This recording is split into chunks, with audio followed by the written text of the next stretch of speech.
अजितदादांची 2 वाक्य आज महाराष्ट्राच्या राजकारणाकडे बघून आहे ना खूप जास्त आठवतात. पहिलं वाक्य म्हणजे हे राजकारण लय वंगाळ, कुणी याच्या नादी लागू नका. आणि दुसरं वाक्य म्हणजे आजचे नेते हे पाया पडण्याच्या लायकीचे नाहीत. आणि खरंच महाराष्ट्रात गेल्या 2 दिवसापासून जो भंगारपणा, जो नीचपणा सुरू आहे ना राज्यकर्त्यांकडून, तो खरंच हे दाखवून देतो की हे सत्य आहे, 100% सत्य आहे. सुनेत्राताईंनी शपथ घेतली, उपमुख्यमंत्री झाल्या, महाराष्ट्राच्या पहिल्या उपमुख्यमंत्री झाल्या. आनंद आहे, अजितदादानंतर त्यांनी नेतृत्व करावं, काहीच हरकत नाही. पण एवढी गडबड का?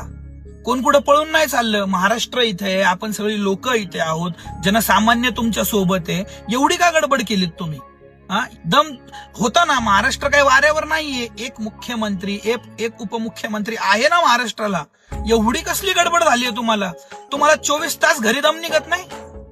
24 तास तुम्हाला हिंदू संस्कृतीनुसार 13 दिवस कोणतंच शुभ कार्य करता येत नाही. कमीत कमी 10वा होण्याची तर वाट बघायची. 10वा होण्याच्या आधीच हे सगळं काय? दादांना बघून किती दादांचा आत्मा दुखत असेल. दादा म्हणत असेल हे मी कसली लोक गोळा करून ठेवली, जे मी गेल्यानंतर यांना 10 दिवस दम नाही निघाला. सत्यपिपासू किती वाईट वाटत असेल त्यांना ही गोष्ट. अरे आमच्यासारख्या खालच्या 3ऱ्या 4थ्या फळीतल्या कार्यकर्त्यांनी 4-4, 3-3 दिवस दुकानं उघडली नाही. वाईट वाटलं अक्षरशः. सगळा मूड संपला या राजकारणाचा. आणि हे बघून तर संपला विषय. राजकारणाकडे बघायची या नीच प्रवृत्तीची अशी असं वाईट वाटतंय ना. आणि का एवढी गडबड केली? कोणता आमदार कुठे पळून चालला होता का? आणि जर कोणता आमदार तुम्हाला सोडून पळून गेला असता ना, तर उभ्या महाराष्ट्रात त्या आमदाराला फिरकून दिलं नसतं जनतेने.